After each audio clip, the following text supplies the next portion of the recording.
It's week 15, and it's time for an early look with Saturday and Sunday slates on DraftKings. Lots of key plays, and it's also the best ball playoffs. So it's gold money hat time, only positive vibes in the air. So get right into it right away.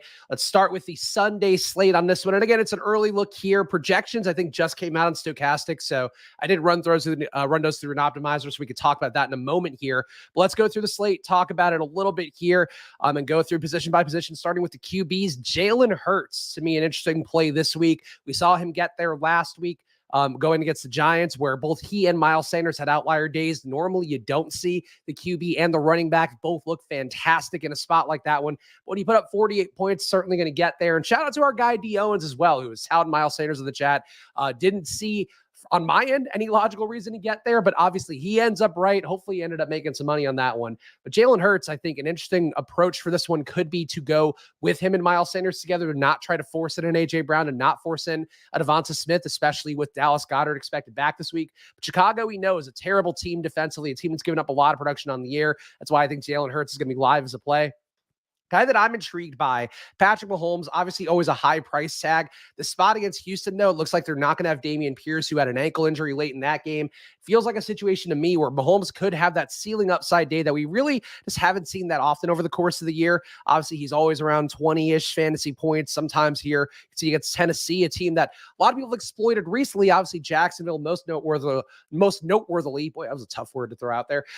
This week against the Tennessee defense, we've seen them give up a lot of production. They did stop Mahomes in that one spot overall, but obviously 38 fantasy points shows that ceiling. Going against Houston should be easy production to go around here. I think a Mahomes Kelce stack looks pretty appealing for this slate. We'll talk more about that as we go.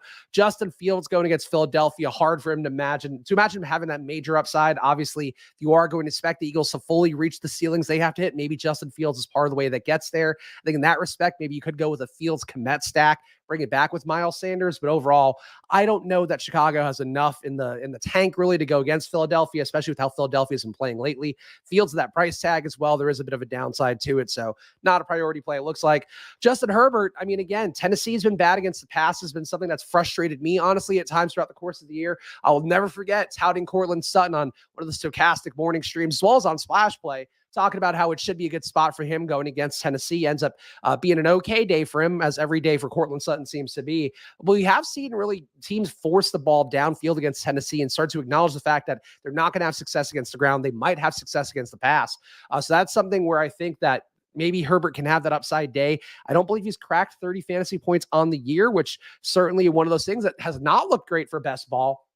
From my perspective, though, I do feel like at some point you have to see that high upside. You do think that perhaps if Mike Williams can have an outlier day, which everybody has when they do throw it deep against Tennessee, maybe that's one way that Herbert comes along for the ride. It's hard to expect, though, that people won't go there. Again, coming what we just saw this past week, where guys like Evan Ingram have the outlier days of all outlier days. Same thing for Zay Jones. Christian Kirk even has a usable day in that one. I think people will certainly be aware of Herbert being a high upside play. And at also the 31st DVP here, as we've talked about a few times, my estimate for DraftKings is roughly 20% of the field, maybe 25% is playing just those DVPs straight away. And I think, too, as you see people season-long leagues start to end, they're going to come to DraftKings a little bit more, try to get their taste of fantasy football, maybe to make up for what they missed out on all year long. And I think you're going to see people probably force in Justin Herbert a little more than would be comfortable. Burrow against Tampa Bay, not the best. Kyler Murray in this spot, certainly coming off the ACL injury, not going to be playing again this year. Hard to imagine Colt McCoy coming in against this Denver defense and being anything worthwhile as well. Dak Prescott against Jacksonville. I think if you expect that Jacksonville can keep up what they have over the last month or so, I guess excluding that Detroit game, with Trevor Lawrence looking better, the offense overall looking better, maybe they can force Dak into more action, force him to do more in this spot. But for me, overall, Dak, a hard play to get to for the most part. Did play him a little bit against Houston to try to get away from what I expected to be pretty big Tony Pollard chalk, which ended up being right. Same thing for Zeke chalk, though. That was a little bit less heavy. Dak, just a guy who really doesn't tap that upside nearly enough. And going against Jacksonville, I do think you need to see production going against Dallas for him to really have that upside kind of game. Trevor Lawrence, I just don't see it going against Dallas here. I mean, again, you go against Detroit, you go 17 for 31, 16 fantasy points. If people want to chase a 36 fantasy point day, this guy's price tag going upwards, I think good for them. Not a play I'd be dying to make for myself this week. Jared Goff, I think, completely out of consideration going against the Jets. Tough pass defense overall, a team that we've seen throttle much better quarterbacks. Jared Goff, people are feeling the positive vibes as well for him. Coming off of a nice game, I don't want to be there either. Tom Brady, not a guy I would want to target against Cincinnati. Kind of the same thing we talked about with Deshaun Watson. Watson was able to keep plays alive in the pocket a lot more than you'd expect. I think only took 2 sacks in that game, but he was under pressure a lot. Tom Brady's going to be under pressure, and it's not going to go well for him if he does feel that pressure at all. I think to me, Tampa Bay is going the wrong way. We see the Panthers picking up some wins behind Sam Darnold, the Falcons making a QB move. I think all of those guys are live to beat the Bucs in that South race. But to me, the Bucs have been a team that all year long I've talked about fading them. I think week after week, we keep seeing them disappoint. They went into that Niners game, looked absolutely awful. I expect that to be the case again going against Cincinnati. Derek Carr going against the New England defense that is pretty good, but it's interesting to me. One thing that I do remember pretty well is when we saw the Vikings have a lot of success against the Patriots on Thanksgiving. There was a lot of talk about how part of the reason that was the case for the Vikings is that Kevin O'Connell's in that Patriots offense. He knew a little bit what they wanted to do. Who also knows about the Patriots, about that offense, as well as about how to attack that defense better than Josh McDaniel? So I do think a Derek Carr stack with Devontae Adams has some appeal to me this week. I think Josh Jacobs will be a popular play despite being very highly priced. And I think it's entirely possible that Carr can have an outlier day in a spot where really, the Raiders have, for the most part, looked pretty good. Certainly a disappointment against the Rams, but they have risen to the occasion from time to time. And I think a little bit of McDaniel's knowledge could be something that puts him over the top this week. Mike White, assuming he should be going here after some rib issues, facing Detroit, a pretty hospitable spot. Also worth pointing out is I was watching the Underdog recap show with Josh and Hayden, of course, Daigle. All guys have been on Splash Play in the past, back when we used to actually book guests and do that whole effort.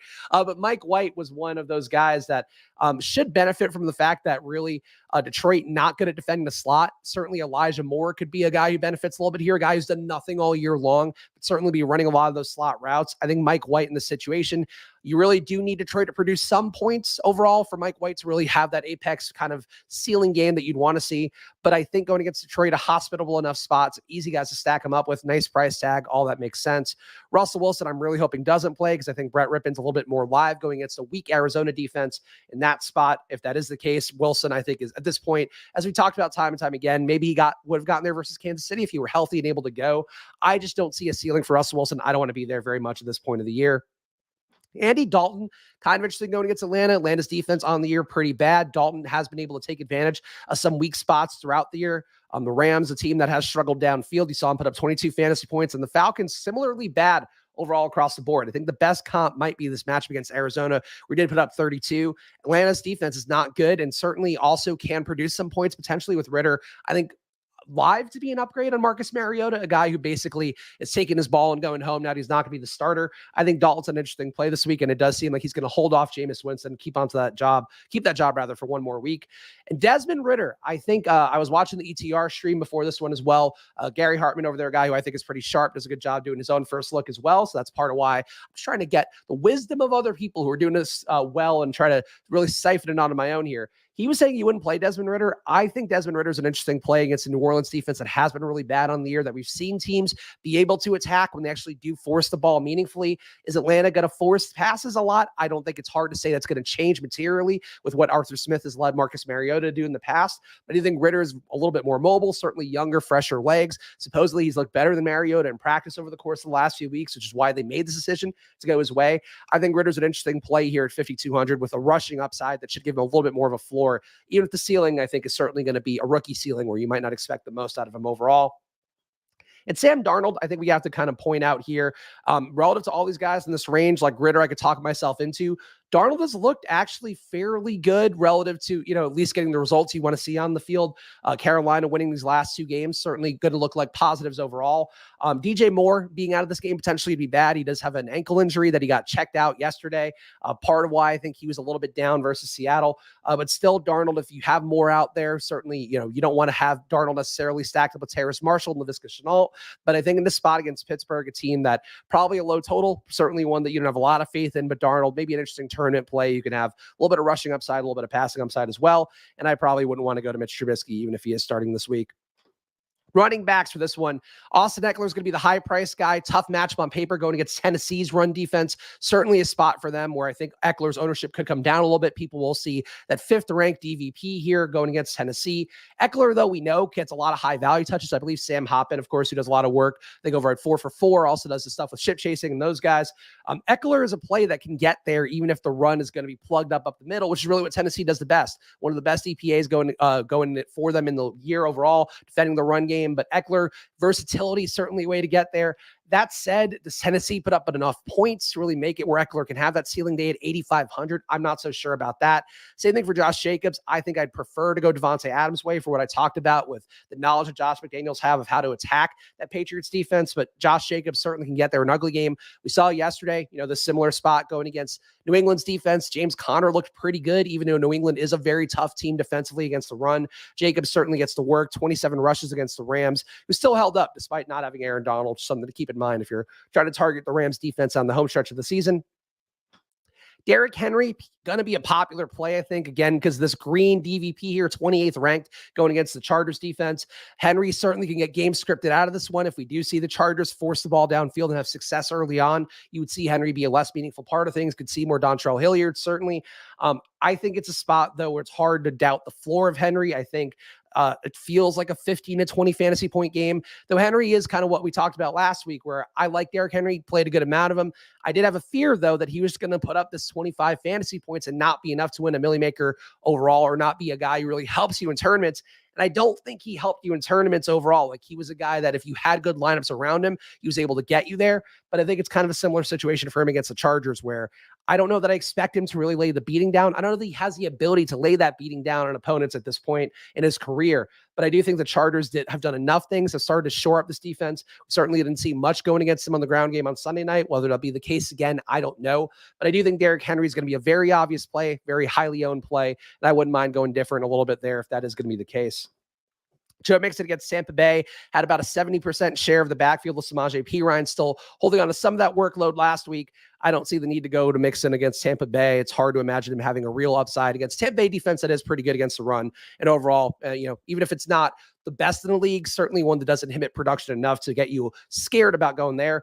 Tony Pollard looks pretty good going against Jacksonville. Jacksonville's been really bad against the run. We saw Derrick Henry break some big plays. DeAndre Swift got back on track against them. Jacksonville in the year, I think the numbers don't quite show how bad they are against the run right now. So Tony Pollard, we know we can get it done in any situation. I think he's an interesting play, though. For me, a lot of my best ball teams will be relying on Tony Pollard, so I'm not necessarily dying to force my way there, as a lot of the field probably will. Again, soft EVP matchup means you're going to probably see 15 to 20% ownership going to Pollard, no matter what the projection is going to be for him. Ramondre Stevenson, the big disappointment of last night, one of the most abysmal showdown slates you could have ever wanted on Monday Night Football, with Kyler Murray going down in the first 90 seconds of the game. Ramondre Stevenson, high ankle sprain, could be out this week. Pierre Strong looked good behind him. Kevin Harris also looked slightly less good, but still comparably good.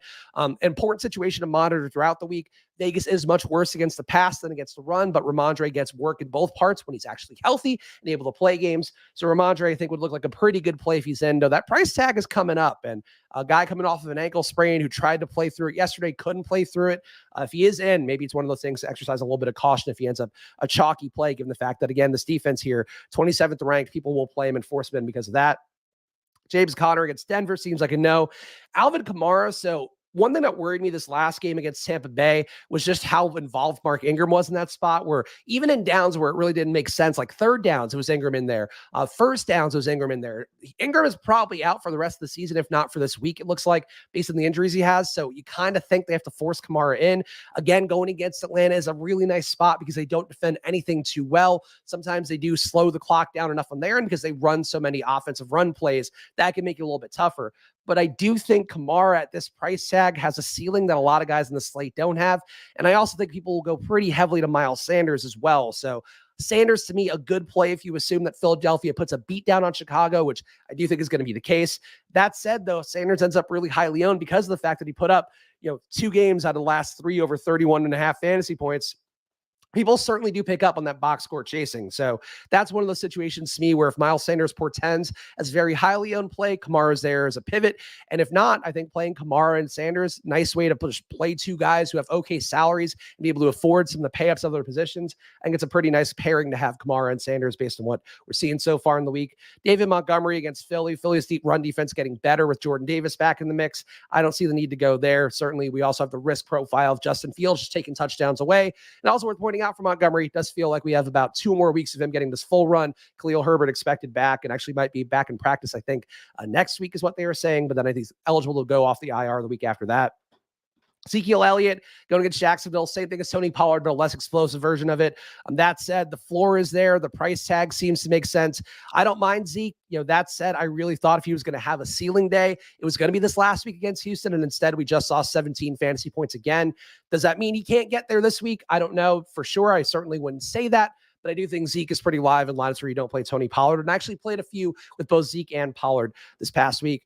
Shout out Carlos. Shout out to everybody who's coming over here now. Again, if your redraft leagues are done, if you're dead in the water and best ball, we still have DFS here for us. We still have DraftKings, and I'm certainly going to continue grinding it as hard as humanly possible here, despite the fact that really just terrible luck in terms of injuries, terrible luck in terms of some of this stuff down the home stretch.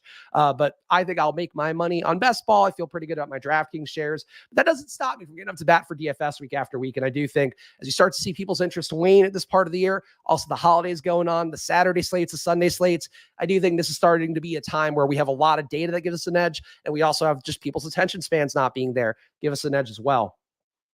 Travis Etienne, not for me against Dallas. Maybe there's some way where he gets more short passes just because of how tough that defense is going to be. That said, he's not getting a lot of pass game work overall. Hasn't had over 3 targets, it looks like, since week 7. So that's not where you necessarily want your running back to be on a full point PPR site. I also don't think he's that great of a rusher. I don't think the offensive line is blocking that well for run plays either. So those are a lot of things to me that not the spot for Travis Etienne.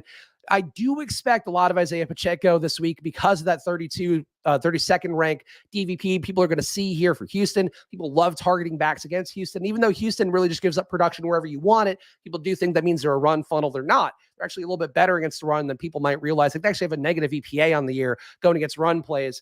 But McKinnon, Pacheco, 2 guys who certainly will be well represented, I think, in terms of ownership. Again, people will see that 32nd ranked DVP here. People just force in lineups on DraftKings. And I think especially, again, like that 20% estimate I make for how many people on DraftKings play relative to DVP might even get to closer to 30 this week just because of the fact that you are going to see more casuals come in because of what we're talking about with their redraft leagues being done. I think that's something where you can see Pacheco and McKinnon gets teamed up quite a bit here. And I just don't think Pacheco is a great player. And I don't think McKinnon's a guy who really has an upside game unless he's going against a tough defense like Denver is. Cordell Patterson maybe benefits a little bit with Desmond Ridder, but I think New Orleans defense versus the run is good enough. Patterson can get there via gimmicky touchdowns. Always a possibility, but not a play that I'm dying to get. Dameon Pierce likely out. Dario Gubawale, I think, is actually a pretty interesting play here at a much lower price tag. Assuming Pierce can't get back out there with that high ankle sprain, why would they force him into action in a tough spot theoretically? But you could see a lot of targets going on Gubawale's name. You could see going his way, rather. You could see a lot of rushes going his way as well, just because there's nobody else back there to give the ball to at this point. They cut Eno Benjamin as well. Maybe Rex Burkhead sees a little bit more work, but they have gone to Dare over Eno and over Burkhead in the last few weeks. So I think Dare, to me, we do see Dameon Pierce out as the kind of guy that could be a nice value play this week, who actually does have a meaningful upside. Dameon Pierce will look more appealing if he is able to get back into practice this week. And if Ramondre is not able to get out to practice, I don't have any read on how the situation goes. It obviously could be a 3-way split. Even if you get Harris back in, with Harris coming off of an injury, and guys like Pierre Strong and Kevin Harris also looking pretty good for New England. But, that's certainly one we're going to need more practice reports, more news throughout the week to get there. Chip saying, I'm refusing to eat the chalk ever again after last night. Rest in peace, Kyler and Ramondre. That's one of the things that we talk about in the showdown videos that I would certainly try to beat the drum of, where I think if you're playing a lot of lineups, you should really try to get some lineups without the 2 very obvious plays who get crammed into every single one based on projections, based also upon the human hand building kind of approach that people will take to that one. And that was something where I actually did have a few lineups yesterday without Ramondre and Kyler. The issue was I had Devontae Parker at captain in those lineups, and he was looking good to start, but then concussed and ended up being pulled off the field by his own teammate Nelson Aguilar because he's wobbling around the field and the refs didn't catch it. Either way, though, I agree for showdowns. Like, don't play the backup QB, play lineups without the two chalk players that everybody wants to get to.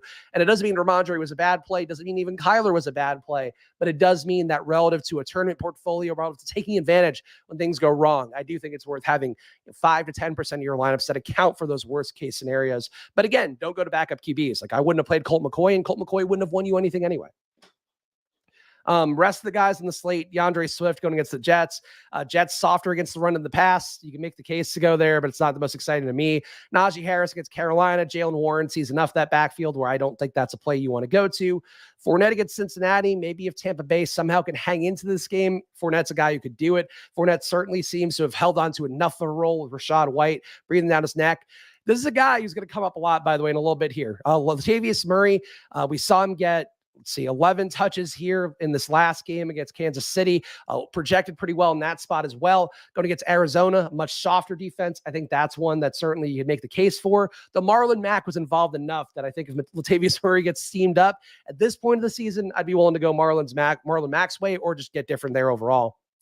Chip saying it's a Zonovan Knight week. I firmly agree with that one. So we're going to see Zonovan Knight on the screen right now. A lot of touches against Buffalo. And I did say that I thought he was an interesting play against Buffalo. The Buffalo, one of the best run defenses on the year as well. I think they were at a negative 22% DVOA against the run, according to Football Outsiders going into this week. Probably similar numbers based on the fact that they did shut down Zonovan Knight for the most part on his 17 touches.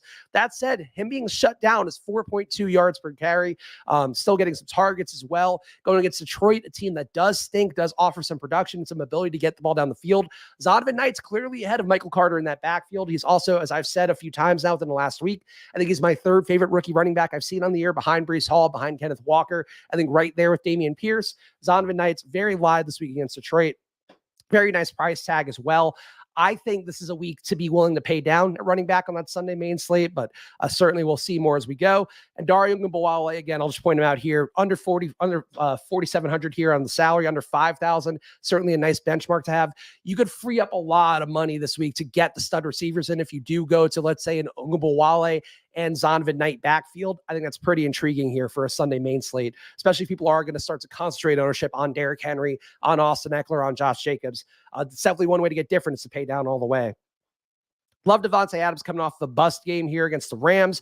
Certainly one where it felt like he should have had more production. Still gets 3 catches for 71 yards against Jalen Ramsey. The Rams, not a good defense overall in the year. New England, a good defense overall and a good structurally sound defense as well, where they're not relying on a guy like Ramsey to shut everybody down.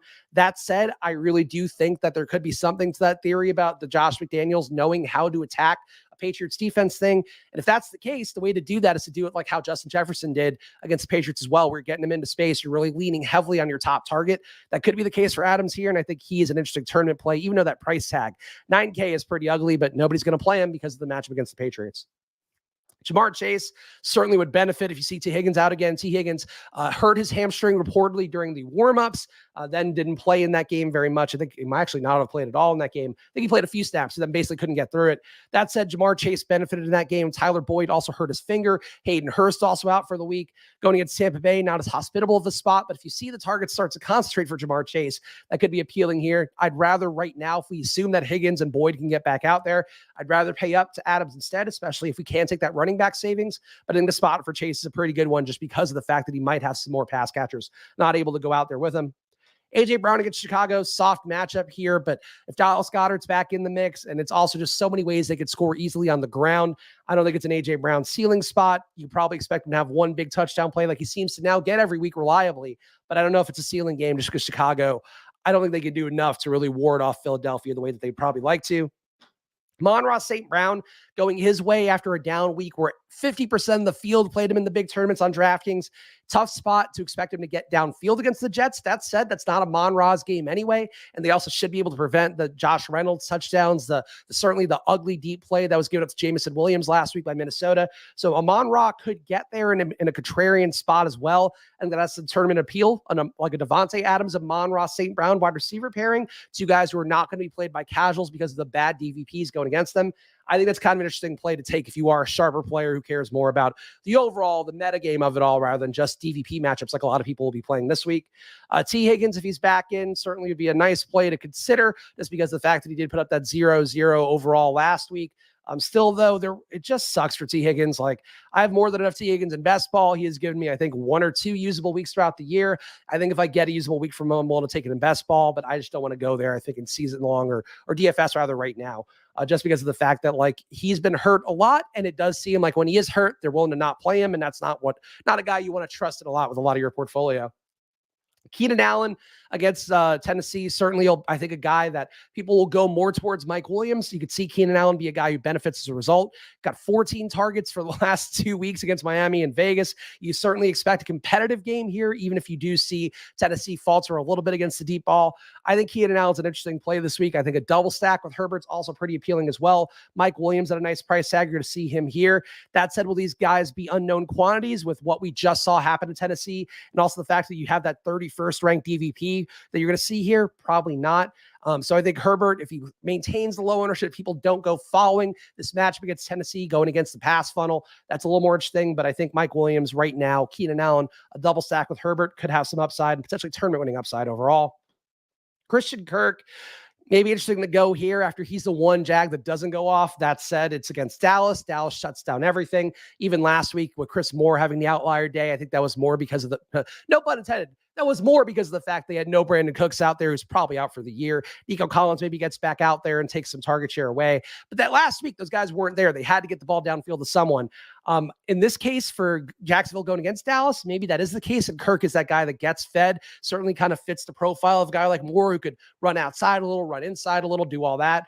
But I don't know that I would trust Kirk heavily against Dallas, just because they have been really good defensively across the board this year. One outlier week where Houston is able to hang in, I think, is not going to scare you off of that Dallas defense. Overall, rest of the team, if Cortland Sutton remains out, I think Jerry Jeudy's an interesting play, whether it be Russell Wilson at QB or Brett Rippon. Both guys that can get the ball downfield against Arizona, who just kind of sucks defensively. I was talking on Twitter with a couple people too, a couple of regulars on our Splash Play community. Steven Leibovitz, who of course is one of our best guys in chat.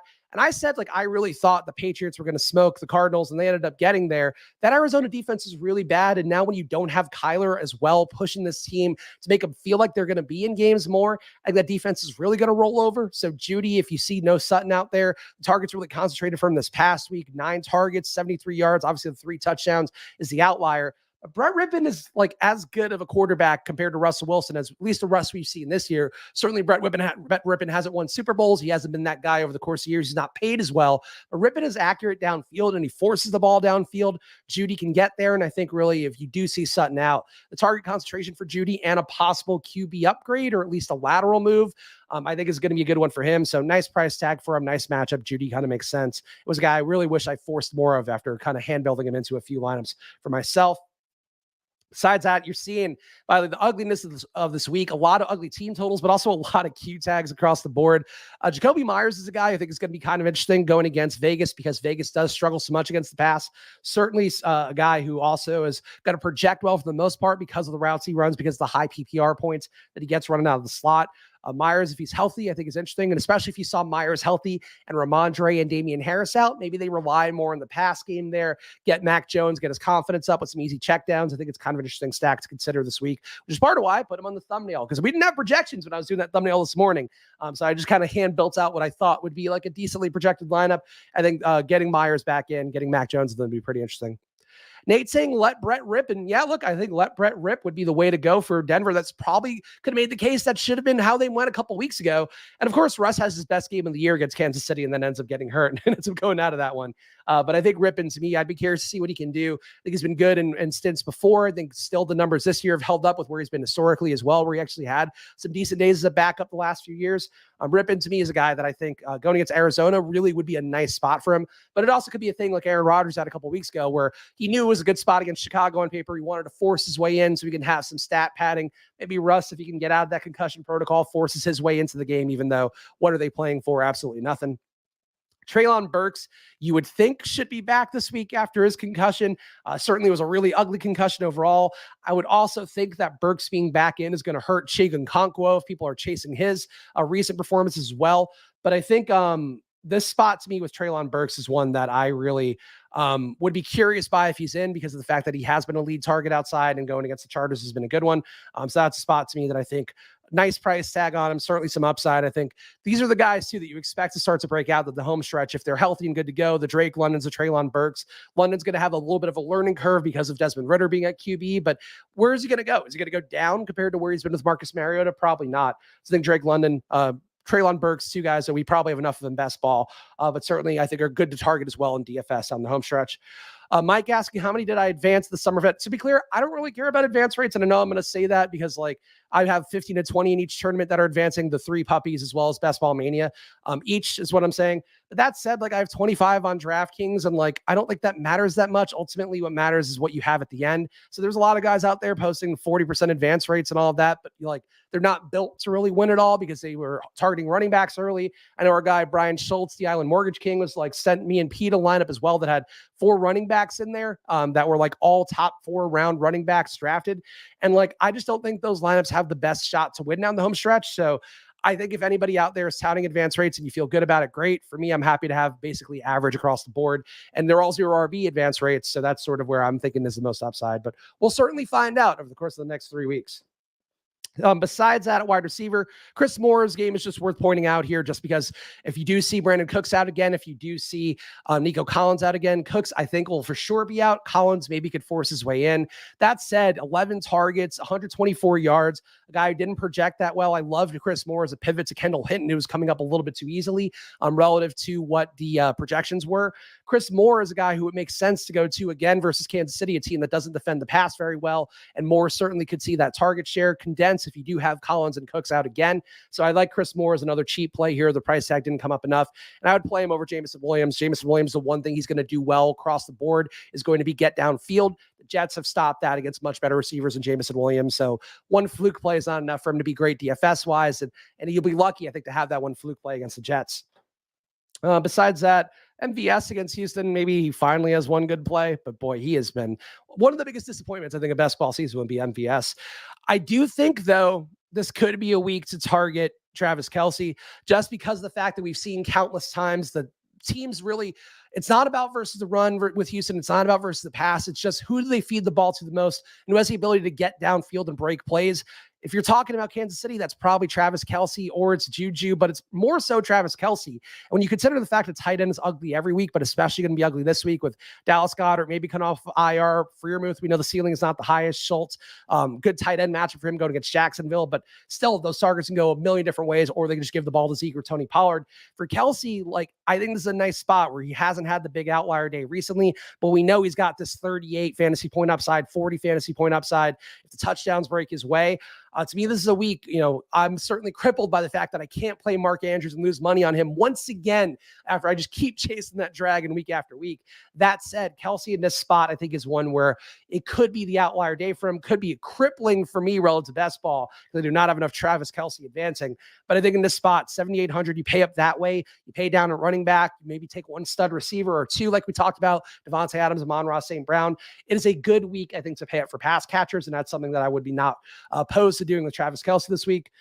Evan Ingram, I would not chase this game. Let other people do that. That said, you just got to give this guy fucking kudos here. He helped me advance a couple teams in Best Ball Mania, helped me pop up a few lineups as well for DFS, but not a guy that I would ever try to target a 42 fantasy point day ever again in his career, let alone this year, let alone this week. Besides that, dumpster fire. Okonkwo, I think, will get pretty decently owned because he's been good now for multiple weeks in a row. Over 10 fantasy points, hits that 18.5 fantasy point ceiling. That said, if Treylon Burks comes in, there's just less targets to go around. So Okonkwo would not be a guy I'd chase, even though next year for best ball, I think he's actually a guy that would be pretty appealing to take in the hopes that Tennessee offense gets better. Everybody else here, Cade Otton, okay. Maybe a Hunter Henry spot. Just because of the past success that goes against the Raiders, not the most exciting play. Honestly, could be a Dulcich outlier day, no matter who we have at QB, just because of the matchup going against Arizona. Arizona, one of the worst teams in the league against tight ends. Dulcich probably gets steamed up a little because people will see that 32nd ranked DVP, but a nice salary. We know the upside is there for him, and he's coming off of a week where people are probably playing him a little bit too much. Still gets 8 targets though, still gets 42 yards overall. So if that works a little better in his favor against a much softer defense going against Arizona, Dulcich could have an outlier day here. So to me, it's Kelce, certainly one tier, Dulcich more of a pay down tier. Both guys, I think, are pretty nice ceiling spots potentially. All right, so guys, if you're watching live, let's hit the like button if you can, please, or you're watching after the fact as well. I'd appreciate it a bunch. Break out the old neon flashing gift that I don't get to use anymore because I'm doing all the pre-recorded content on here. But please hit that like button before we hit the Saturday slate, which I'm going to pull up on the screen right now. And then I'll show you guys as well what I have in terms of my fantasy cruncher optimization so far. Here's the Saturday slate, though. 3 games to keep in mind on that one. A lot of injured QBs. Obviously, Lamar Jackson status going to be crucial this week. Tyler Huntley coming off the concussion protocol. I don't think he can actually clear the concussion protocol because of the fact that it is a Saturday game for them. So Lamar certainly would be live as a play against Cleveland. Tough rushing, or easy rushing matchup rather, but tough for Cleveland going against anybody who can run the ball decently. Lamar is certainly a play that would be in the mix. And I guess, who's the backup? Oh, it's Anthony Brown. Anthony Brown did absolutely nothing, filling in for Tyler Huntley. 3 for 5, runs the ball a few times as well, 3 attempts, but not a guy I think you'd want to play even in this matchup against Cleveland. I do think J.K. Dobbins a little more live to target. Gus Edwards a little more live to target if you see Dobbins' ownership get steamed up, but certainly a better matchup on the ground than it is through the air going against Cleveland. And if Cleveland also is going against either Huntley or Anthony Brown, like they're not going to pass the ball too much on the Baltimore side anyway. Probably one where they run out the clock as best they can. Other players at QB for the Saturday slate, Deshaun Watson. Baltimore's defense is not that good. Watson looked a little bit improved this week in the spot where certainly not an easy matchup going against Cincinnati. Watson, I think, will make continued incremental improvements. Stacking up with Donovan Peoples-Jones, I think could have some appeal this week. So I actually would not rule out Deshaun Watson, even though I think he's not quite where he is, where he's been historically. And I don't think he's going to be there until next year. But seeing him make some strides in a tougher matchup this week after looking so bad against Houston, I think Watson's a guy you should consider. Tough spread for Miami in this game. They're actually, I think they were a 7.5 point dog. I'm not sure if that moved. Actually, let me take a look real fast, but I think Miami is live in this spot against Buffalo. I haven't checked the weather yet, but they're still a 7.5 point dog with a 17 point implied total. I love targeting Miami in these spots that defensively do seem pretty tough. Buffalo has started to make some strides with Tre'Davious White back out there. Tre'Davious White, basically a big part of why Garrett Wilson was shut down, but also I think the way they're scheming now that they have that shutdown corner is really going to be a thing to watch out for Buffalo after they were so bad against wide receiver ones for most of the year. That said, we know that Miami can get success in any situation. They've had success in the past, including the same situation against Buffalo earlier in the year. I guess overall the receivers had more success than Tua did, but 11 fantasy points in that one, not the prettiest game. Baltimore game before, though, what a beautiful game for Tua. We don't see those very often for Tua, so you got to cherish them whenever you see them on the game scores, on the box scores and all that. But I think Tua, to me, relative to a 3-game slate on Saturday, certainly a guy you can play. Josh Allen going to have an easier matchup on his side. He's 8,300. And I think it could be a situation kind of like Thanksgiving where it won't shock me to see a lot of Bills come up. I think a lot of Vikings come up as well with Kirk Cousins going against Indianapolis. So certainly going to Tua, a lower owned play to get away from a lot of the chalk that we would expect on a 3-game slate for Saturday.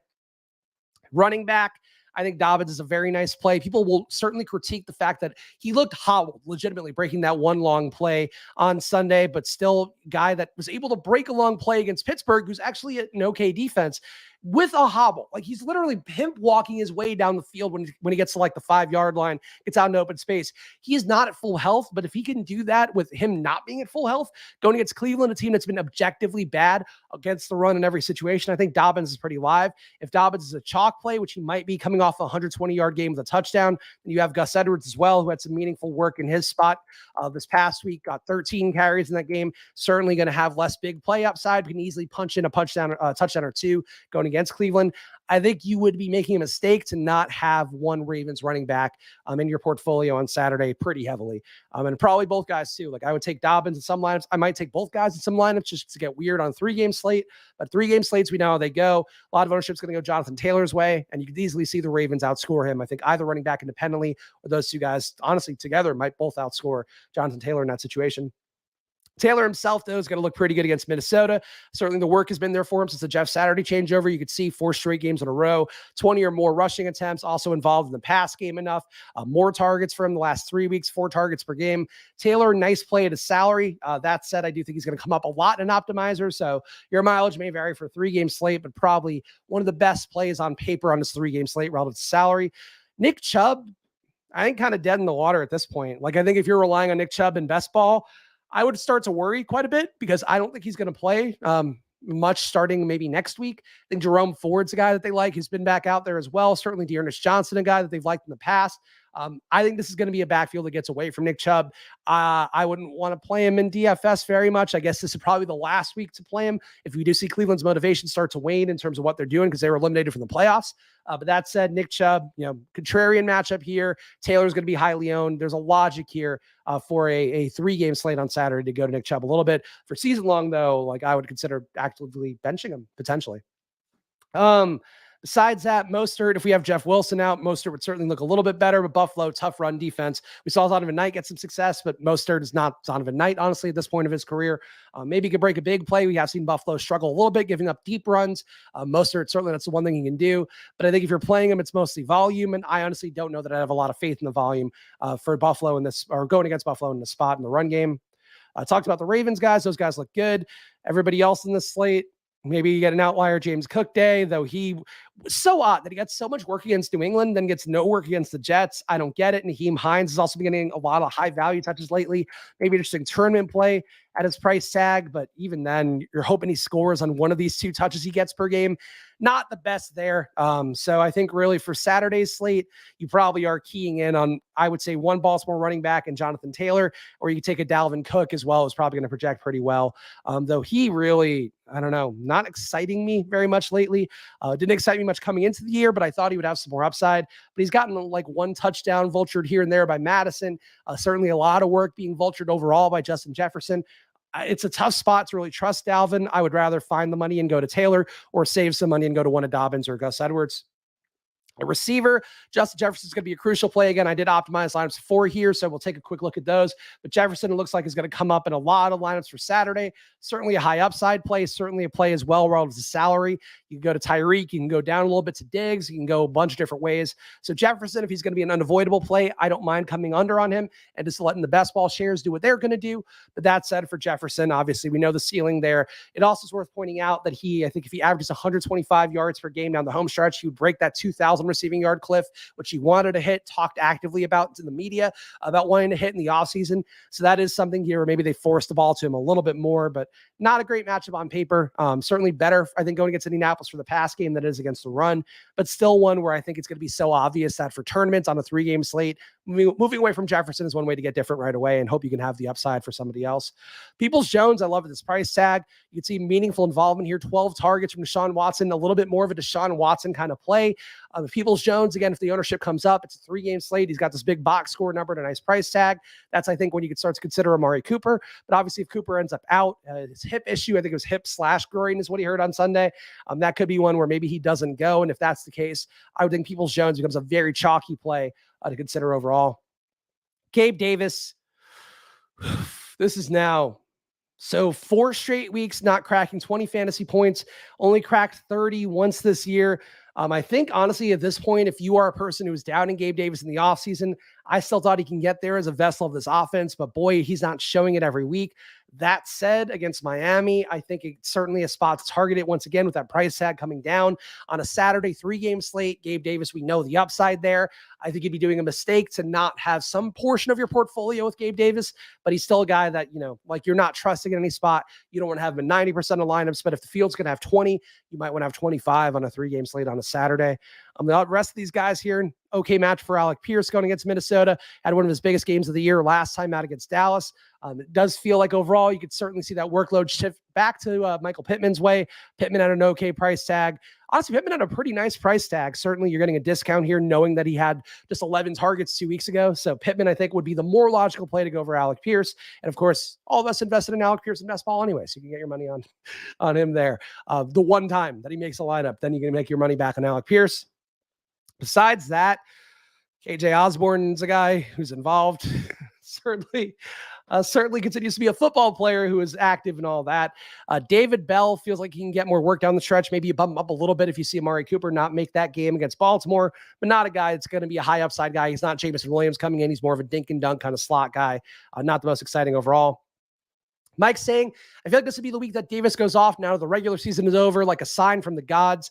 I think that is a fair way to look at it with Gabe Davis. I think certainly when you see him not have an outlier day or even a passable game for a month, that is when the Gabe Davis day comes, not far behind the bend. Miami overall in the year, better against wide receiver twos. Actually, no.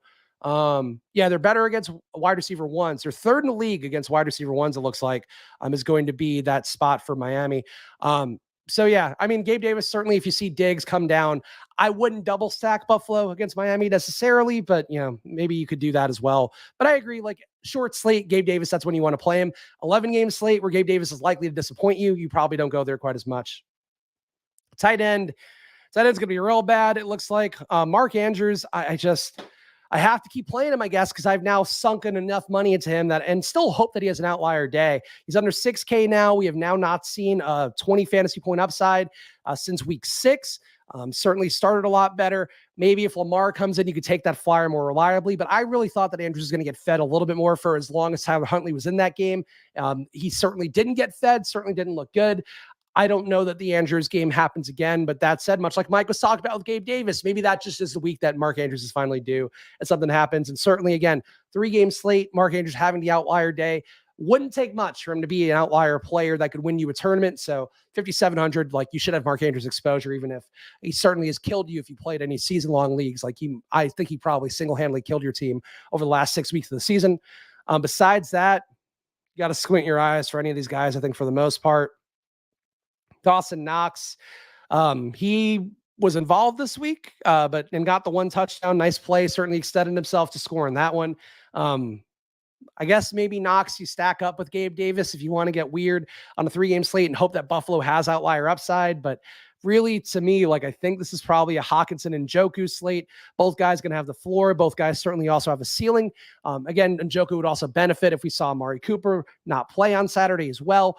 But overall, I think I will still allot my usual 15 to 20% of shares for Mark Andrews just because he's going to have an outlier game. And I don't want it to now be after I've played him at some portion for a month and a half and not gotten the results. So Mark Andrews on a Saturday slate, give it a shot and hope it works out, especially if you're not playing other Ravens.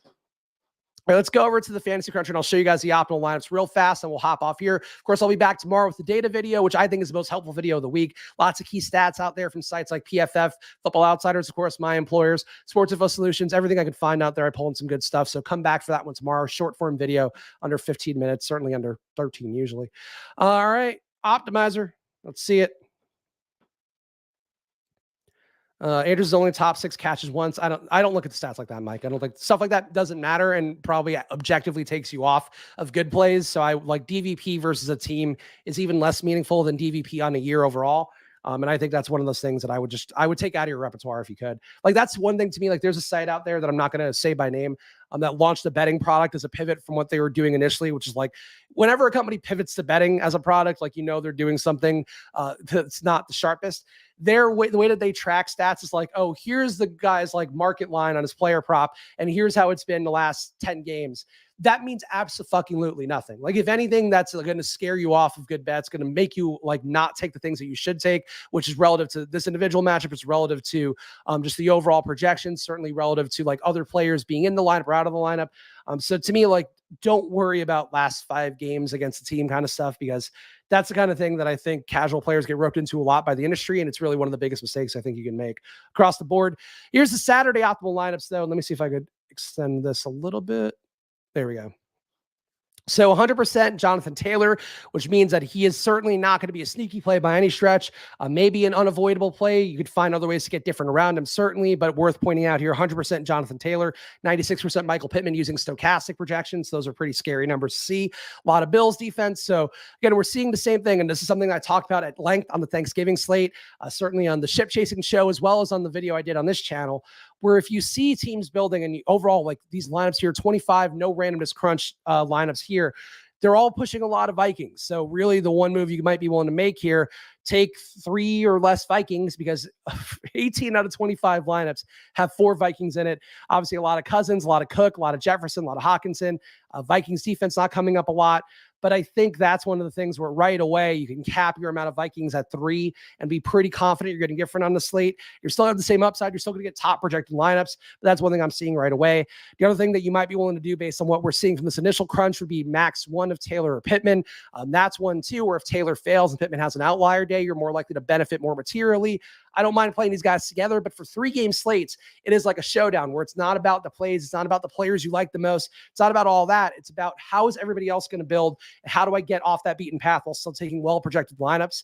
This is something where I think if you split up Taylor and Pittman right away, you're going to get different from a lot of the field immediately. Same thing for the Vikings thing. And obviously the Vikings is a lot easier to take only 3 Vikings instead of 4.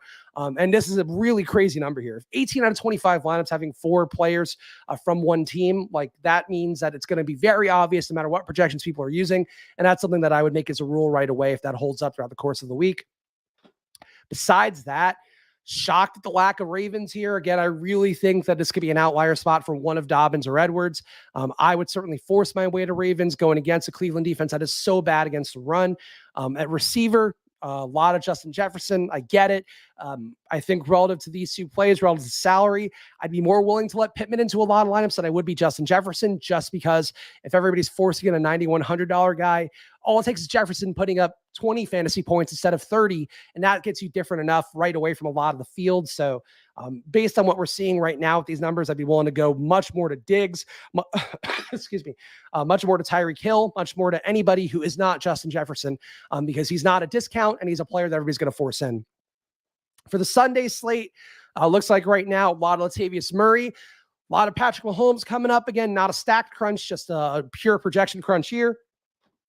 No real outlier things. I guess you're seeing a lot of Kansas City stacks, but that's fine. Yeah, nothing noteworthy on that front. Latavius Murray coming up quite a bit, though, is definitely one of those things that I certainly would be wary of with him getting a little bit less work thanks to Marlon Mack being in the mix. Certainly a player that has a little bit of a floor, but the ceiling I think is in question right now, especially if you do have, Brett Rippon I believe in, but certainly the Vegas lines are not going to support it very much. I'd be very wary of getting 100% Latavius Murray on any situation, let alone on a full Sunday slate of games. Alan saying, plan to do any BBM3 or DK best ball playoff content. So you're asking if I'm going to cover the stuff that's already going on. Like I'll talk about like how my lineups are doing right now. Like I mentioned, I have 25 moving on in DK's big tournament. And then like 15 to 20 in each of the Best Ball Mania 3, Puppy 1, Puppy 2, Puppy 3. And we also, I think Pete and I both have really good big board lineups, but I'll cover it. But like, I don't know that people really like, do people just want to see my teams? I don't know. Like I'm happy to show it. It just doesn't really do much for me. Take a drink. It's not, to be clear, the coughing is not from lack of a drink. It is from, in fact, just being ravaged by viruses from our little baby Luke over the last 4 weeks. Let's hear it real fast. I'll show you guys my best ball teams on DraftKings, and we can all relish in them. One thing that sucked, so DraftKings did an update quickly to their best ball this morning, and I was like, oh, cool, I got 26 in, and I think I ended up with 25 in because they stat corrected 1 or 2 things. That didn't fill me with joy, but overall, I feel pretty good about where I am with these guys. Normally, I would mute myself, but here we are. That's true, yeah. FF Doom saying, I don't have a 45% advance rate like everybody on Twitter. I've been a little bit floored by that, to be honest, because I think a lot of that's bullshit. But, whatever. Whatever makes people happy, honestly, I think is good by me. But I care about what I have as the results at the end of this all, not right now. That's just going to be the way I think about everything.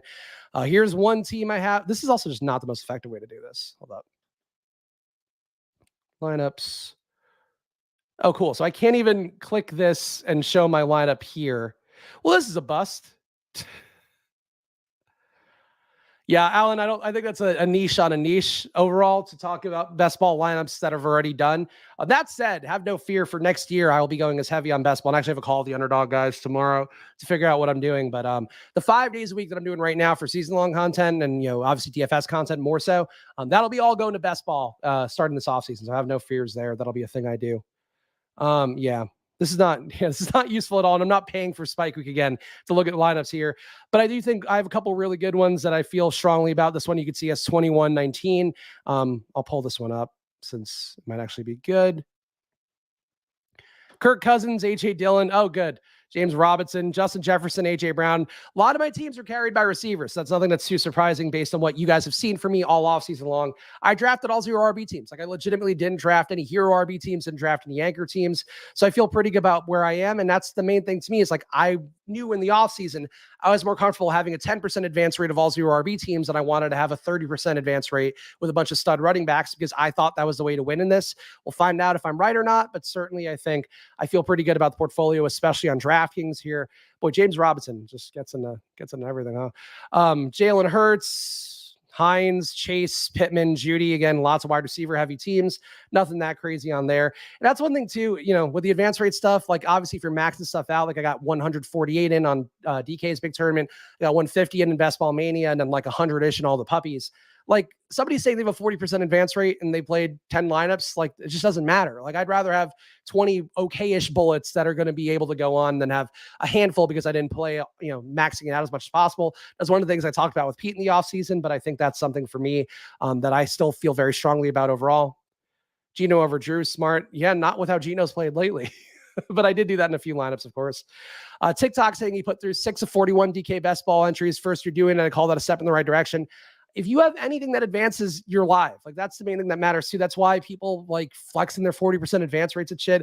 Even sharp players, like I just don't get it. Like it doesn't matter if you have a 40% advance rate and you have guys that get knocked out in week 1, or you have running backs that don't play, or you have, even for me, like I got a lot of success with Ramondre, Tony Pollard, Josh Jacobs lineups. If Jacobs and Ramondre are both out this week, I'm objectively fucked. Like, and I'm aware of that. But I think that's one of the key things with best ball that I'm a little bit surprised by to see, but whatever, neither here nor there. This team's got Miles Sanders, Khalil Herbert, Justin Jefferson, AJ Brown, and of course you got the Michael Thomas. That's one thing too where I wouldn't freak out about if I'm going through a lineup like I am right now, or if I'm you guys going over a lineup, is that like I have some lineups where I have legit 8 guys who are out for the season. And like, it just doesn't matter. Like at this point, you can't predict it. You don't know what's going to go off. Like Evan Ingram legitimately pushed 2 lineups of mine from 4th place to 2nd place the last week of the season. Do I expect that to happen again? No. Do I expect that anything similar to happen for a different player? Not necessarily. And that's the part that's going to fuck up a lot of people, is that you could have a Derrick Henry, like who's still live and I would have thought would have been hurt. You could have Derrick Henry. You could have Josh Jacobs. You could have Ramondre. 2 of those guys might not play. One of them could get game scripted out, and then you're dead in the water. And that's something that I think, I would be less myopic about advance rates right now. When we get to week 17, if I have 3 to 5 entries live across DraftKings and Underdog, then great. Like then let's talk about it. For right now, like I think you're just getting your hopes up for something that is still really tough outcome to expect. And that's something that for me, I think it would be a thing I wouldn't want to get too excited about. You and me both, Spags. Half my teams that advance have either Pollard and Stevenson. Yeah, I think all of my advancing teams right now have Pollard, Stevenson, Josh Jacobs, some Jerick McKinnon as well, who helped a little bit. But like, I just don't think those are guys necessarily that you would have been like, yes, you need these guys to advance. And I think that's where, a lot of the advance rate talk gets a little bit weird. Like, I'm not going to shame myself for only having 15 in Best Ball Mania or whatever, when like, I think Pete and I we were talking about a little bit this week. And yes, even Pete was looking at his best ball team. So no shame there. Like, if we have 1 or 2 that make it through that we drafted on stream, like we're very excited about that. And I think that's something that, I would say for all of you guys out there, I would certainly, be a little more mindful of just, people that are touting advance rate stuff. See how they're doing in week 16 going into week 17, because that's what's going to matter the most. And I think that's one of the fallacies of best ball is like that. I know, Pete had mentioned to me enough times that I carried it over. Advance rates just don't matter that much. Like obviously you want more bullets than less, but a 40% advance rate on 5 entries means nothing. Like it just doesn't, because you're going to have people like me mediocring their way to get 25 entries in on 148. And like, I can win it. You can win it. Anybody can win it. Somebody with 1 bullet can win it too. They just have to get that 1 to week 17. So keep that in mind. Either way, guys, I appreciate each and every one of you hanging out with me today. Of course, follow me at Chris Spags. Follow the show at Splash Play Pod. 5 days a week here of content on the Splash Play YouTube channel. So make sure to subscribe as well. Put in a lot of work. If you're not watching the pre-recorded videos, check them out. I know the live videos, we enjoy the casual vibe, being able to talk and all of that. But I've been putting my whole ass in all the short form videos, learning how to edit on new software and all of that. So check that stuff out as well. But I do appreciate each and every one of you guys. And shout out to guys like TikTok as well. Best Ball definitely helped me crush some home leagues. At the end of the day, like we're going to find out the results of the next 4 weeks of the season or 3 weeks of the season. And I hope it works out well for you, as I do hope it works out for me, especially on DraftKings. Like I think if I had to really put my life on the line, I think I'm much more live to win $1 million on DraftKings than I am on Underdog. That sucks because I love Underdog, love the interface and all of that. Take your money where you can get it. If you're winning enough money in your redraft leagues to cover what you did in best ball, good for you. If you're winning enough money in best ball to cover what you're going to do next year in best ball, even better for you. But ultimately, that's all you can do for yourself, is just not get too excited. Keep a measured approach, even if you got a 40% advance rate, and then be stoked if you get 1 into week 17. So either way, appreciate all of you guys hanging out with me. Again, follow me at Chris Spags, follow the show at Splash Play Pod, and subscribe, hit the like button before you go. And I'll see you guys tomorrow for that stats video. So enjoy your weeks and see you soon.